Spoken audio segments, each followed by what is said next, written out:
Hello, this is Audrey Snyder. I'm Associate Dean for Experiential Learning and Innovation at the University of North Carolina, Greensboro School of Nursing. This presentation on COVID-19, What Students Need to Know, was specifically designed for our students in the nursing program.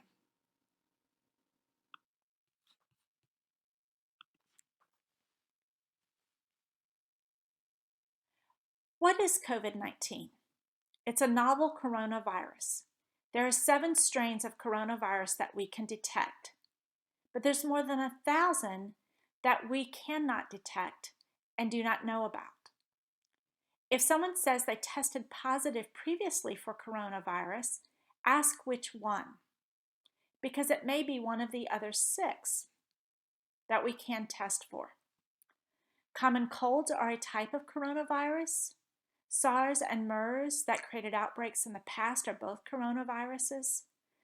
The coronavirus that we're currently concerned about is SARS-CoV-2, or COVID-19 as it's been renamed.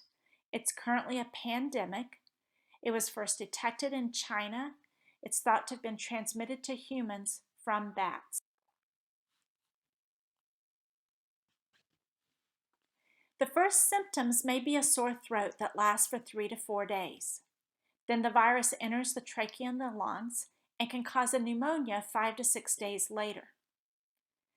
Patients complain of a dry cough, but no runny nose. Instead, they may complain of nasal congestion.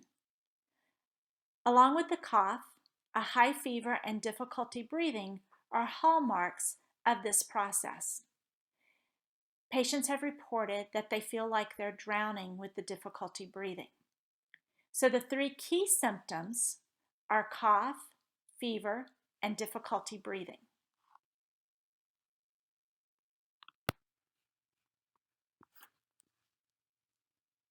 There's some key information that you should know.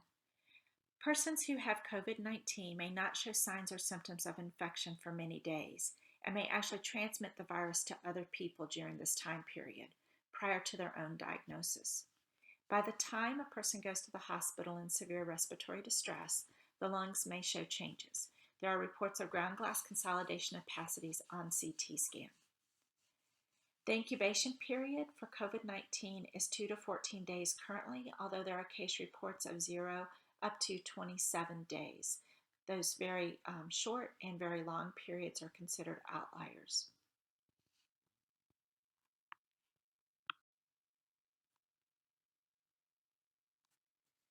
The transmission of COVID-19 occurs when a person who has the coronavirus sneezes and the virus is aerosolized into the air. It can then be inhaled, or when a person touches a surface with the coronavirus on it, the virus can be transferred, and if the face is touched, it's much more likely to be inhaled. The throat is the first area to harbor the virus.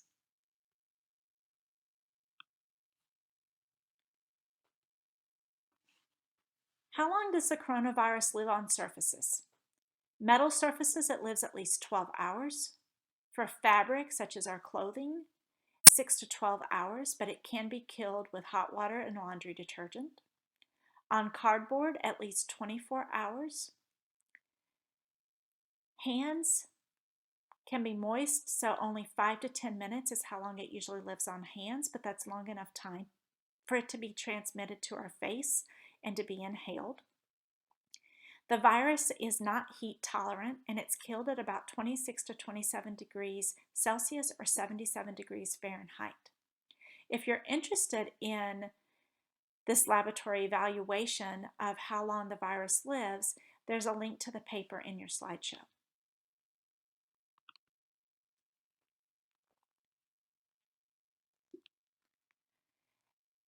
As a healthcare provider, you play a role in the prevention education to our community. Teaching people to wash their hands for 20 seconds, and that's the tops, the palms, between the fingers and under the nails, to not touch your face with unwashed hands, to clean surfaces in the home and office regularly, to cover your cough, to use your elbow for coughing and sneezing if tissues are not available. When you use tissues, dispose of them in the trash immediately. Encouraging people to get the flu vaccine. You can harbor more than one virus at a time, so a person could have COVID-19 and the flu. Practice social distancing. The current recommendation is less than 10 people in an area together. If you're going out in public places, to keep 6 feet distance from other people, and to cancel any travel plans, stay at home, not use public transportation.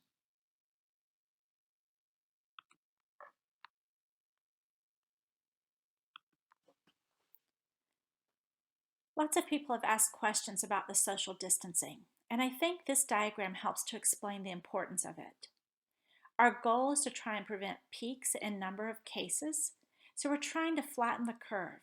We may end up with the same number of cases, but spread out over a longer period of time to allow our healthcare providers and our supplies that are needed to be adequate in numbers to take care of the patients who present for care. This is a model that shows why one day of social distancing makes a huge difference in trying to slow the spread of the coronavirus, being implemented on one day versus being implemented one day later. There's 40% more cases when we delay by just one day.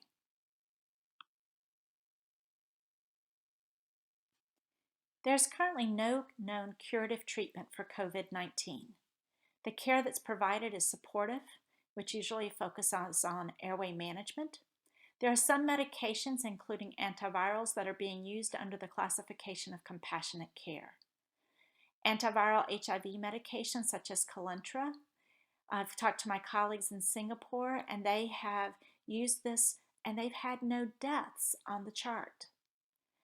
Other medications may be malaria medications, rheumatoid arthritis medications, and patients who are sick enough to be in the ICU are being treated with remdesivir, which is an IV or intravenous antiviral medication.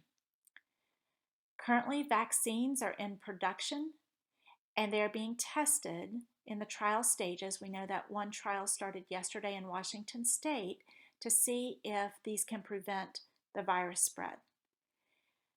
In the future, nurses and nursing students may play a role in doing mass immunizations if these vaccines are found to actually work.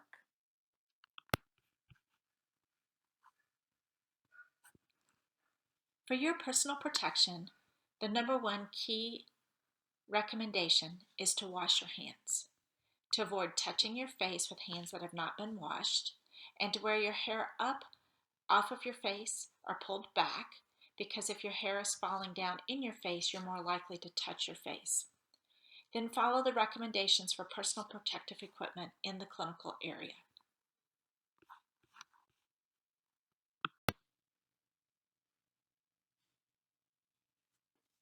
The key screening questions for COVID-19 are: have you had a fever? Do you have a cough? Are you having difficulty breathing?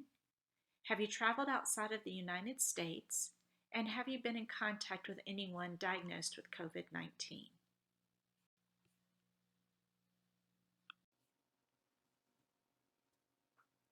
As a healthcare provider, it's important that you self-monitor. Pay attention to cough, fever, shortness of breath. If temperature is elevated, contact your healthcare provider or employer for screening. Testing guidelines are changing rapidly on who should be tested. Currently, 3 key symptoms along with travel or contact with persons with COVID-19, or 3 key symptoms and flu test negative are the North Carolina guidelines as of March 19, 2020.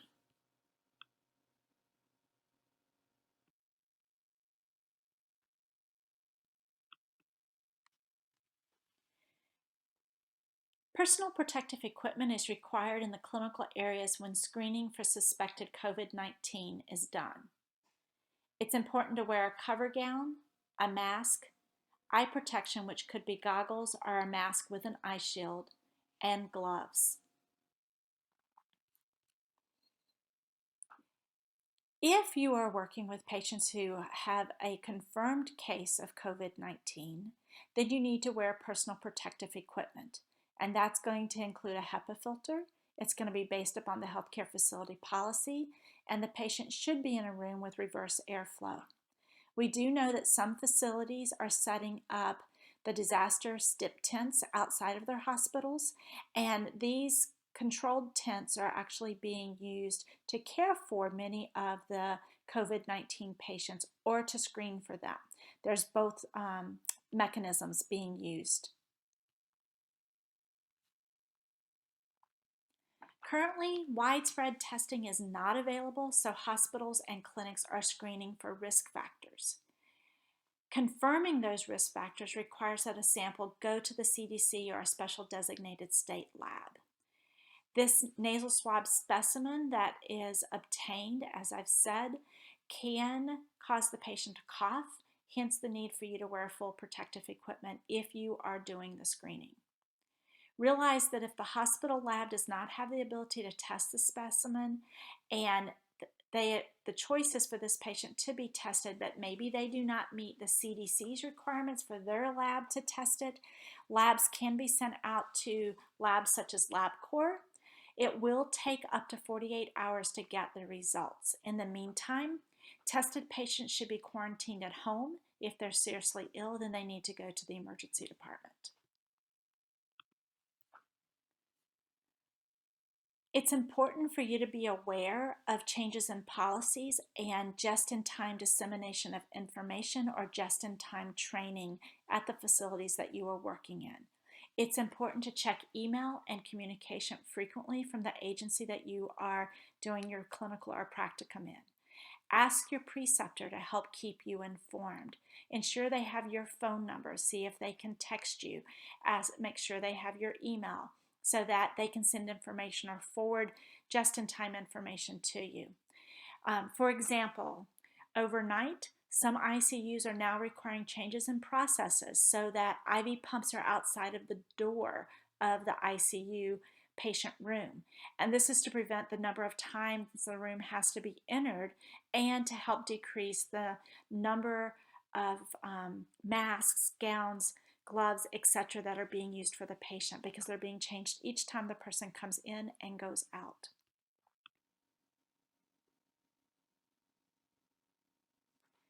From my emergency medicine and nursing colleagues, I'd like to suggest a process to help protect your family and your housemates when you're working in the clinical arena. Leave your jewelry at home, since we know that the virus likes to stay on metal for a while. Wear a silicone ring if you must, so it can be easily sanitized. Bring spare scrubs or clothes to change into after work, and a jacket if the weather requires it, and a bag. After work or clinical, wash your arms with soap and water. Change into spare scrubs or spare clothes and your jacket if needed. Wash your hands. Sanitize your badge and your phone on your way out of work. Sanitize your hands again. Upon arrival home, put your shoes and your work bag and your ring in the garage or your entryway. Place your water bottle and your lunch container in the dishwasher or the sink to wash. Bag or place both sets of scrubs or clothing in the washing machine and wash with hot water and detergent. Then shower with soap and water, and do all of this before you hug your family members, pick up your children, just to keep your distance when you may have had germs fall onto your clothing.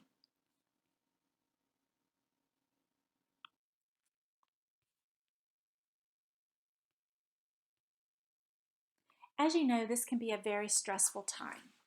We want you to think about your self-care behaviors. Eat healthy, exercise, take deep breaths, consider progressive muscle relaxation, where that you lie flat with your eyes closed and you, starting at your toes, clench up your muscles and then hold them for a count of 4 and then release them. And you do this as you march your way up your leg muscles, through your abdominal muscles, with your fingertips, all the way up to your shoulders, even your face. Meditation is a good way to try and let go of the day's events. Yoga, there's lots of online yoga classes. Many of them are offered for free. Gaiam has some online. Journaling is a good way to get your thoughts out and to then go back and track and look at, how you're feeling and what your emotions are as we're going through this as a nation and the world. You use technology to connect with your family and friends. Even my mother has learned how to use FaceTime so that she can still see the grandkids because she can't be with them. Set the example for social distancing. It's important, and we know that many times younger people are more likely to need that socialization and gathering, but set the example and do some things with technology and share those with your friends so that we can try to decrease the spread. So where can you get more up-to-date information? You can track the virus. Johns Hopkins website has a GIS mapping program that gives you, supposed to be real time, but some of the organizations only report 3 times a week. So another site that I found to be really good is Worldometers, and it has some other really interesting information such as the average incubation period and things like that. It's a good site. Of course, the CDC has a whole site that has coronavirus information and education for healthcare providers as well as the public. The American Nurses Association also has a whole page of information. In your course, Canvas course, I should say, your faculty may be posting some additional information that's been provided to them, as well as some handouts. We do know that marginalized populations may have a lot more difficulty.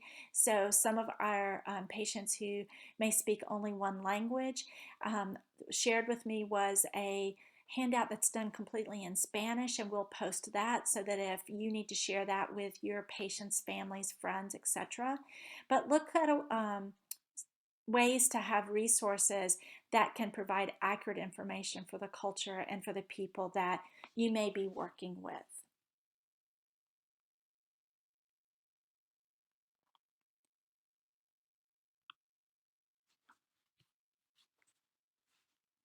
As UNCG students, you have grit. We know it, and we want you to be in the know. We ask that you follow the CDC guidelines. We ask that you follow the facility guidelines where you're working. We also ask that you ask questions when something is unclear or unfamiliar or you need more information. We appreciate you taking the time to listen to this talk, and we would also ask that you take the time to take the quiz for your faculty. It is a 5-question, very brief, multiple choice, true false quiz, just to show that you have completed the training. And if you have questions, reach out to your faculty or reach out to me as the Associate Dean for Experiential Learning and Innovation. Thank you for your time and attention. Thank you for all that you do for our patients, their families, our communities, and the world.